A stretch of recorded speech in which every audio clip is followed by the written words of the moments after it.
ఆర్థిక కష్టాల్లో ఉన్న మాల్దీవ్స్ ఇప్పుడు ప్రపంచ దేశాలను తమకు సహాయం చేయాలని కోరుతుంది. ఇప్పటికే ఆర్థికంగా కుదేలైన మాల్దీవ్స్ కు ఇప్పుడు సముద్ర మట్టం పెరుగుదలతో మరో ముప్పు ముంచుకొస్తుంది. వాతావరణ మార్పుల కారణంగా పెరుగుతున్న సముద్ర మట్టం ఇప్పుడు మాల్దీవ్స్ పై తీవ్ర ప్రభావం చూపిస్తుంది.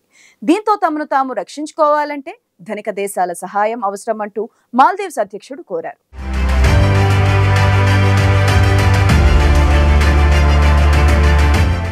భారత్ను కాదని చైనాతో సత్సంబంధాల కోసం ఉవ్విళ్లూరిన మాల్దీవ్స్ ఇప్పుడు పీకల్లోతు కష్టాల్లో ఉంది. మాల్దీవ్స్ అధ్యక్షుడిగా మహ్మద్ ముయిజు బాధ్యతలు చేపట్టిన తర్వాత భారత్తో ద్వైపాక్షిక సంబంధాలు తీవ్రంగా దెబ్బతిన్నాయి.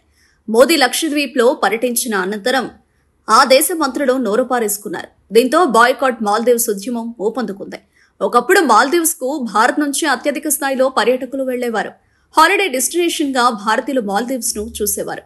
అయితే బాయ్కాట్ మాల్దీవ్స్ ఉద్యమం కారణంగా భారత్ నుంచి అక్కడికి వెళ్లేవారి సంఖ్య భారీగా తగ్గిపోయింది. దీంతో మాల్దీవ్స్ పర్యాటక రంగం పూర్తిగా కుదేలైపోయింది. ఆ దేశానికి పర్యాటక రంగం నుంచి ఆదాయం లభిస్తుంది. ఇప్పుడు భారత్ కొట్టిన దెబ్బతో మాల్దీవ్స్ ఆర్థికంగా చితికిపోయింది. ప్రస్తుతం ఆ దేశ ఆర్థిక పరిస్థితి దివాలా తీసేందుకు సిద్ధంగా ఉంది. ఈ నేపథ్యంలో అధ్యక్షుడు ముయిజు కీలక వ్యాఖ్యలు చేశారు. తమ దేశం అంతర్జాతీయ సాయానికి నోచుకోవడం లేదంటూ ఆందోళన వ్యక్తం చేశారు. హిందూ మహాసముద్రం లోతట్టు ప్రదేశంలో తామున్నామని, ప్రస్తుతం వాతావరణ పరిస్థితుల్లో మార్పుల కారణంగా సముద్ర మట్టాలు పెరిగిపోతున్నాయన్నారు.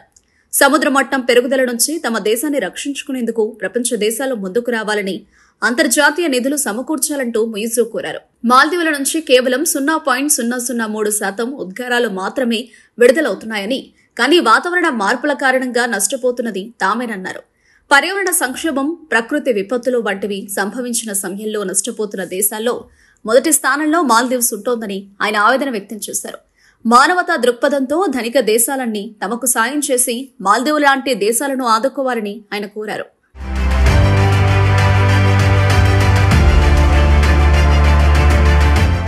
పర్యాటకమే ప్రధాన ఆదాయ వనరుగా ఉన్న దేశాలన్నీ ప్రతి 10 ఏళ్లకోసారి సమావేశమవుతాయి. ఆయా దేశాల అభివృద్ధి కోసం ఎలాంటి చర్యలు తీసుకోవాలని అనే దానిపై చర్చిస్తారు. మాల్దీవులు, అటిగ్వా, బార్బుడా సంయుక్త అధ్యక్షతన ఈ సమావేశం ప్రారంభమైంది. ఈ నేపథ్యంలో ముయిజు వ్యాఖ్యలు ప్రాధాన్యం సంతరించుకున్నాయి. నామమాత్రపు అభివృద్ధి సాధించిన దేశాల ఆదాయంతో పోలిస్తే అందులో కేవలం 14% మాత్రమే SIDS దేశాలకు వస్తోందని ముయిజు అన్నారు.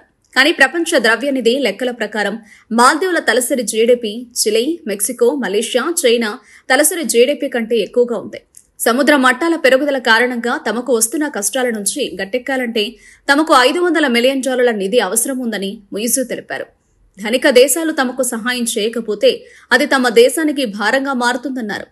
1994లో తొలిసారిగా SIDS సమావేశం నిర్వహించారు. సముద్ర జలాల పెరగడం, దీనివల్ల ఎదురయ్యే సమస్యలపై ప్రధానంగా చర్చించారు. మాల్దీవులలోని 1192 ప్రాంతాల్లో ఏటా సముద్ర మట్టం 3.3 అడుగుల మేర పెరుగుతుందని అంచనా వేశారు. అయితే అప్పటి మాల్దీవుల అధ్యక్షుడు అబ్దుల్ గయూం ముందస్తు చర్యల్లో భాగంగా మాలే సమీపంలో సముద్ర మట్టానికి 2 మీటర్ల ఎత్తులో 2 చదరపు కిలోమీటర్ల విస్తీర్ణంలో కృత్రిమ దీవిని నిర్మించి పర్యాటకానికి ఎలాంటి ఇబ్బంది లేకుండా జాగ్రత్త పడ్డారు.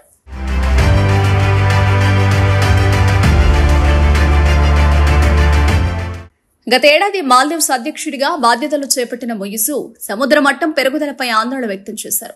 ప్రస్తుతం మాల్దీవ్స్ కు ముప్పు పొంచి ఉండడంతో దాదాపు 30,000 అపార్ట్మెంట్స్ తో రాస్ మాలే పేరిట కొత్త కృత్రిమ ద్వీపాన్ని ఆవిష్కరించారు. అయితే దీనిని మౌలిక సదుపాయాల కల్పనగా విభజించడంతో వాతావరణ నిధులకు అర్హత పొందలేదు. దీంతో తమను రక్షించుకునేందుకు ప్రపంచ దేశాలు మానవతా దృక్పథంతో ముందుకు రావాలని ముయిజు కోరుతున్నారు. గత కొన్నేళ్లుగా మాల్దీవ్స్ ఆర్థిక వ్యవస్థ కుప్పకూలిపోతోంది. గతంలో పర్యాటకం నుంచి భారీగా ఆదాయం లభించేది. కానీ ఇప్పుడు పరిస్థితులు అనుకూలంగా లేకపోవడంతో ఆ దేశానికి ఆదాయం కూడా రావడం లేదు. దీంతో ఆయన ధనిక దేశాల నుంచి సహాయం కోరుతున్నారు.